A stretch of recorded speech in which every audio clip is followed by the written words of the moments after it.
Hi, so for my presentation I'm going to talk about the grey area of the SNA. This is due to having been in contact with many special needs assistants throughout working in this area and even prior to my time in special education. So I'm going to discuss briefly the role of the special needs assistant, the criteria for access to a special needs assistant, the theory versus the practice in terms of application, the training that's given, the future of the role, and then I'm going to draw some conclusions on all this.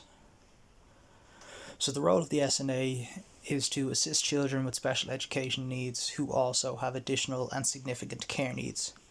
So the role is primarily intended for care needs, but there was observed to be a trend towards dealing with behavioural, therapeutic, teaching and admin duties. So the SNA is to deal with a significant medical need the child has or significant impairment of physical or sensory impairment.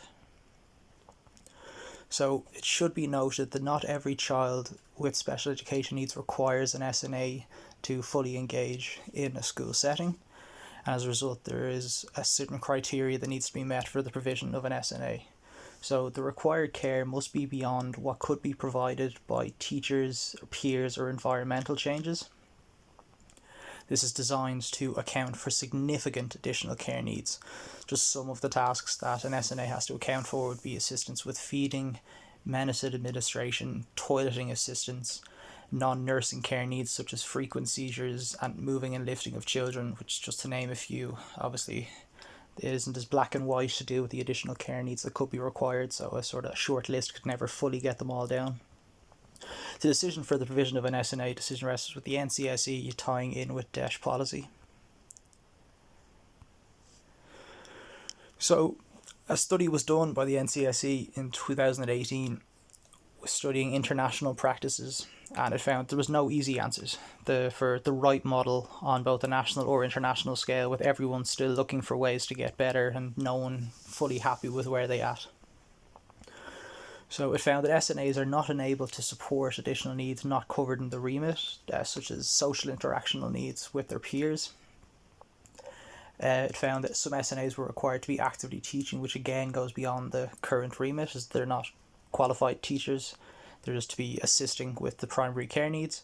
They found insufficient training when dealing with challenging behaviour of the children they'd be working with, and how SNAs were unfairly viewed as a solution to any and all arising problems. So training, I have this in inverted commas for a couple of reasons. First of all, there's no set criteria historically for the training an SNA requires to obtain a job.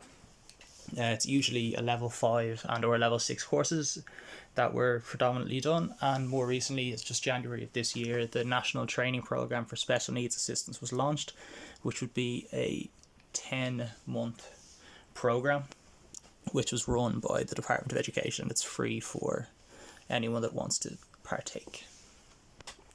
So looking at the future of the SNA role, so with the new budget, there is approximately 1,000 new SNAs to be provided to schools. There is commonly seen that people are saying there should be more training and upskilling than previously provided.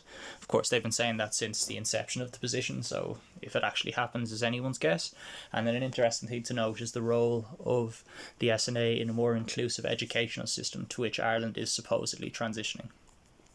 The new term that is likely to be introduced quite soon is inclusion support assistance, as opposed to special needs assistance.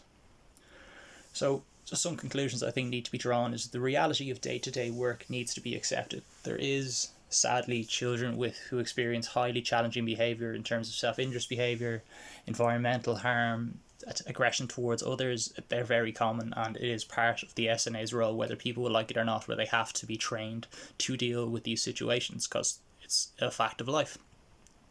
Certain schools' policies are their own worst enemies, where SNAs are given positions as SNAs and then expected to do stuff outside that remit in terms of admin duties like collecting data for charting at the end of the day, as well as dealing with behavioural problems that they aren't actually trained for.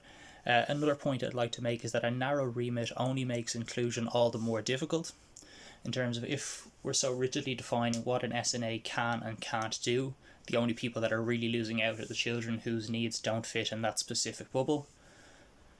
And then just the last point I'd like to make is there's the eternal lack of communication between positions in terms of SNAs talking to teachers, talking to principals, talking to the board of management, so on. And unless there's a healthy chain of communication through all these positions, issues arising just aren't met because people aren't aware of them. And then there's also the very real fear, and I've spoken to numerous SNAs who have made this state, that they don't want to bring up issues they're finding with behavioural situations or admin duties because they feel their job security isn't there if they make any issues beyond just towing the party line. Thank you.